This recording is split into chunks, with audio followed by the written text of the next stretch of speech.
Bonjour à tous, bienvenue dans la caverne de l'oracle. Aujourd'hui, présentation de d'oracle.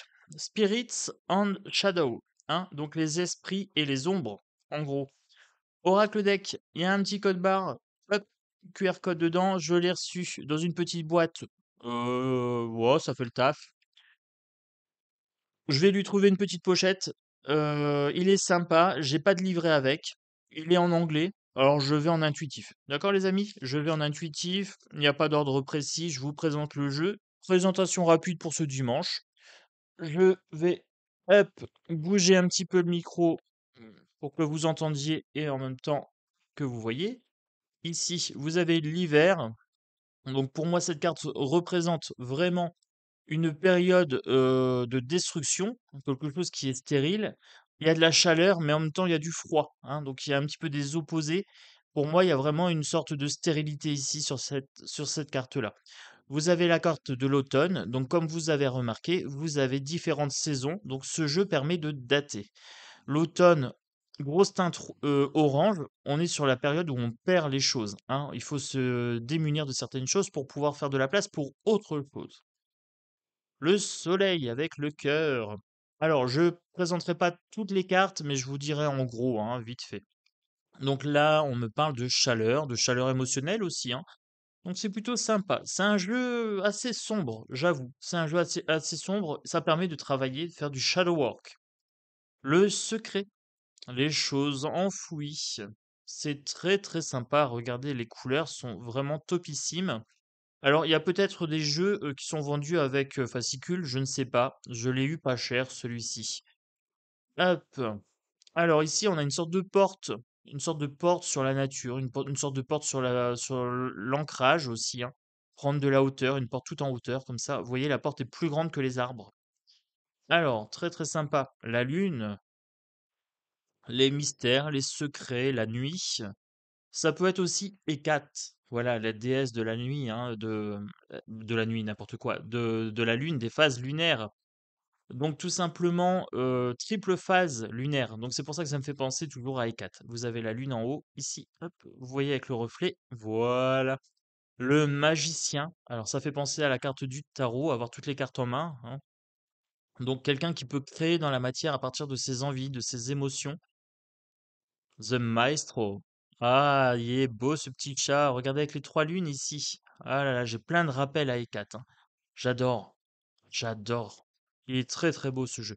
Très sombre, mais très beau. Je suis satisfait de ce petit oracle. Oui. Bon, j'espère que vous allez bien, les amis. Moi, ça va super. J'ai une pêche d'enfer en ce moment. J'ai fait plein de vidéos d'affilée, mais alors j'ai la patate, mais terrible.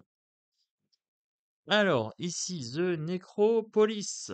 The Necropolis, une nécropole. Voilà, donc ça fait penser à la ville des morts, ou alors à la ville des magiciens qui ressuscitent les morts aussi. Le chasseur, The Hunter. Vous avez ici un loup. Alors, celui-ci a pas l'air très commode, hein. Celui-ci est plus sympathique. Alors, bienvenue dans le clan des loups. Vous pouvez vous abonner. Bienvenue dans la caverne de l'oracle. Le petit pouce, voilà, pour amener un maximum de louveteaux dans la meute, hein. Donc on met le petit pouce si vous voulez bien. Merci beaucoup. Voilà. The Hunter, le loup, ça me fait penser au chasseur, hein, et qui dit chasseur dit proie. Ça me fait penser au danger. Et il y a rien qui me dit qu'il y a pas un loup qui m'attend derrière pour me prendre en tenaille, hein. L'ascension, ascension, spirituelle, je dirais. Passage vers un autre monde, ça pourrait être le passage vers l'au-delà aussi, un passage ascensionnel. Il y a aussi les maîtres ascensionnés, hein. Intellect, on est dans la pensée. Alors ici, on a un poulpe. Voilà, ce qui paraît, c'est un animal intelligent. Il sait ouvrir un bocal et tout ça, donc ça me fait penser un petit peu à ça. Le melting, alors je sais pas, en anglais, je suis pas très très bon. Là, le corbeau, moi je serais sur un passeur d'âme, hein. Oui, j'aime bien. Allez, je dis un passeur d'âme. Peut-être que ça correspond pas à melting, je sais pas. J'ai pas encore fait la traduction. Là, vous avez la clé. Alors, la clé, ouverture de porte, possibilité, destin. Voilà pour la clé. The aristocrate. Alors, ici, on me dit sagesse, on me dit rapace, on me dit vision dans le noir, on me dit vision de l'invisible pour cette carte-là. The Fall. Alors, faut que je la regarde de plus près.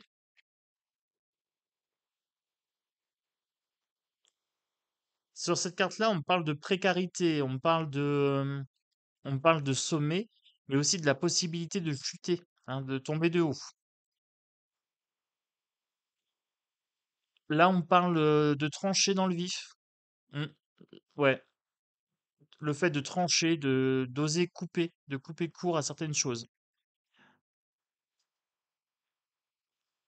On parle de deux faces à une pièce avec deux faces, avec la tranche, hein, euh, d'endroit envers sur cette carte-là. Là, on parle de solution, resolve, hein. Ils sont damnés et en fait, ils essaient de trouver la solution pour être sauvés. Mm.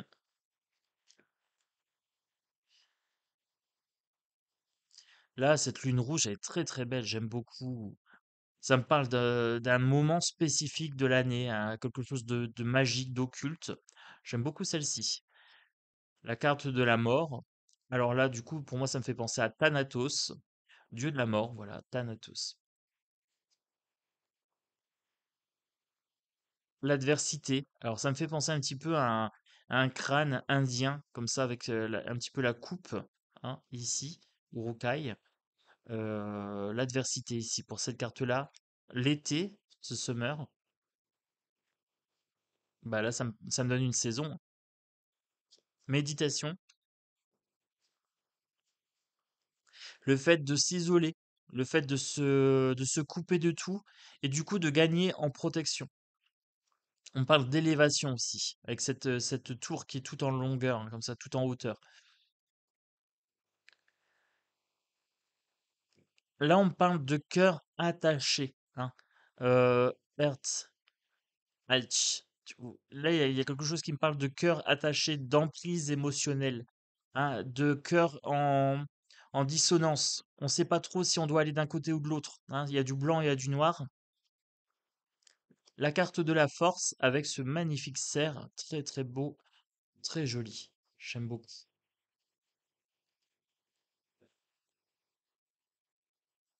Wisdom, je sais pas. Moi, tous les corbeaux me parlent de passage d'âme en même temps, donc de temps en temps de rapace et de temps en temps de passeur d'âme. Ça dépend en fait du contexte de tirage. Là, elle est lourde, cette carte-là en énergie. Elle me parle de blessures, de vol, de perte, de très très sombre en énergie celle-ci.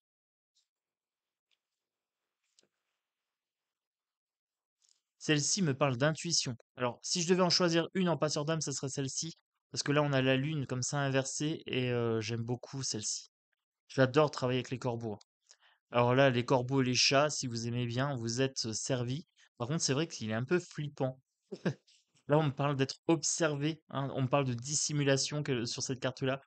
Quelqu'un qui nous observe de façon immobile, comme un chasseur. Là, on parle de vouloir toucher la lune avec cette carte-là. Toucher du doigt le mystère de la lune. La réincarnation ici, bah, on parle de réincarnation, hein, tous les concepts de réincarnation, de samsara, de nirvana et tout ça, hein. Voilà. Vigilance, ici, vigilance. On parle de danger, hein. On parle d'avancer sur une route, sur un chemin dangereux. Celui-ci, il a l'œil qui brille. Voilà. Je sais pas, celui-ci me fait flipper. Autant tout à l'heure avec la lune, je trouvais que ça allait. Celui-ci a une grosse énergie. Je viens d'avoir un frisson dans le bas du dos. C'est une carte qu'on me dit de travailler. Allez, je me la mets de côté. Je vais travailler avec celle-ci. Ensuite, la carte de l'exil. On parle de partir, hein, de prendre de la distance. Celle-ci, on me parle d'emprisonnement, d'un étouffement. Voilà, quelque chose qui s'enroule autour de notre colonne vertébrale, un petit peu de notre cou, hein. On me parle d'un étouffement sur celle-là, je sais pas pourquoi. L'amour, l'amour. Alors ça, c'est la carte du vendredi.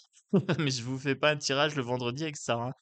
Parce que je crois que vous allez pas me dire, non, non, Chronos, ça, c'est pas les énergies du vendredi. Mais vous auriez raison. Mais voilà, on a quand même la carte de l'amour dans ce jeu. Il me fait penser au voleur, celui-ci. Un petit corbeau voleur, je sais pas pourquoi. La manifestation, c'est le fait de manifester ses envies dans la matière, en fait, dans la matérialité. La séduction. Séduction, bon ou mauvaise, hein. Bonne séduction ou mauvaise séduction. Bon côté ou mauvais côté. Mm. Un autre monde. Un autre monde pour celle-ci. The Journey. Faudrait que j'aille voir quand même pour voir le guide, s'il y a une partie en français ou pas, mais je suis pas certain. Euh, On me parle de prendre de la distance, hein. On me parle de bateaux fantômes, peut-être de nostalgie. Il y a une nostalgie du passé pour moi ici. La carte de la passion. Fruit de la passion. Vas-y, Francky. Allez. J'aime bien celle-ci avec le miroir. Elle est très très belle. Elle est magnifique. Franchement, très jolie. La carte de la porte. Porte des rêves. Porte des rêves. Il y a quelqu'un qui m'en a parlé. Alors, je sais plus qui m'a parlé de la porte des rêves, mais cette carte-là, c'est celle-ci. Door of Dream. Door of Dream. Désolé, j'ai un anglais un petit peu pourri. Of Dreams. Parce qu'il y a même un S à la fin. Divergence. Divergence. Ça me fait penser un petit peu au potentiel, aux surdoués, celles-ci, qui ont une façon de penser un peu divergente. Avec cet arbre aussi, cette pensée en arborescence. Euh, J'aime beaucoup celle-ci. En fait, c'est un arbre, qui est séparé en 2. Vous avez une partie qui est en floraison, l'autre partie qui est pas, fleurie du tout et en fait, ça pousse sur une sorte de pierre. Alors que normalement, pour pousser un arbre, ça a besoin de terre. Là, on a quelque chose de divergent. Le fait d'être dans le défi, la défiance. Mmh, J'aime beaucoup ce jeu, il me parle énormément. Pour mon travail personnel, il va être très, très bien celui-ci. Alors vous me direz en commentaire ce que vous en pensez. Alors, il est sombre, mais en même temps, je trouve qu'il a un certain charisme, hein, il a une certaine empreinte émotionnelle. Oh là, celle-ci glisse. La protection, la carte de protection, la carte de la patience, et avec les trois petits chats ici. Alors celle-ci, je vous la prononce pas parce que je vais la saccager en anglais. Up, et la carte de la création. Alors, on a quand même des énergies assez positives et des énergies assez négatives. Donc, j'aime bien. Je vous ferai bien un petit tirage pour voir un petit peu ce que ça donne. Allez, je remets celle-ci, je la prendrai après pour moi. Hop, un petit tirage avec ce jeu-là. Qu'est-ce qu'on pourrait me dire? Alors, j'ai deux cartes de saison qui sortent. J'ai celle de l'hiver, j'ai celle du soleil. On me dit que les saisons, en fait, s'enchaînent, que c'est un cycle, que dans le froid, on peut avoir l'espoir de retrouver la chaleur ensuite. Mmh, que le jeu me parle énormément. Ah, il a fait un petit bruit sympa. Bonne qualité de carte, carte assez fine, petit format, comme les cartes Lenormand à peu près. Tranche blanche, arrière sympa, non réversible. La journée, on me parle de nostalgie, on me parle de nostalgie, de chaleur. On pense qu'avant c'était plus chaleureux et on fait une comparaison avec le maintenant. Alors maintenant qui semble un petit peu désertique, un petit peu froid. On est en hiver en plus, aujourd'hui, en ce moment, on est en hiver, donc on me dit que l'été va revenir, que les bons moments vont revenir. Il faut être vigilant. Alors pendant les périodes d'hiver, il faut faire attention. Voilà, faire des économies, prendre soin de sa santé, pourquoi pas aussi, travailler son système immunitaire et cetera. On me parle de ça, on me dit: «Attention, vigilance en hiver», mais également en été. On me dit: «L'été a l'air, agréable, mais attention, bien se protéger, les allergies, les coups de soleil, les choses comme ça, les déshydratations. Hem, Ça pourrait être un jeu très, très actuel, en fait. Mmh.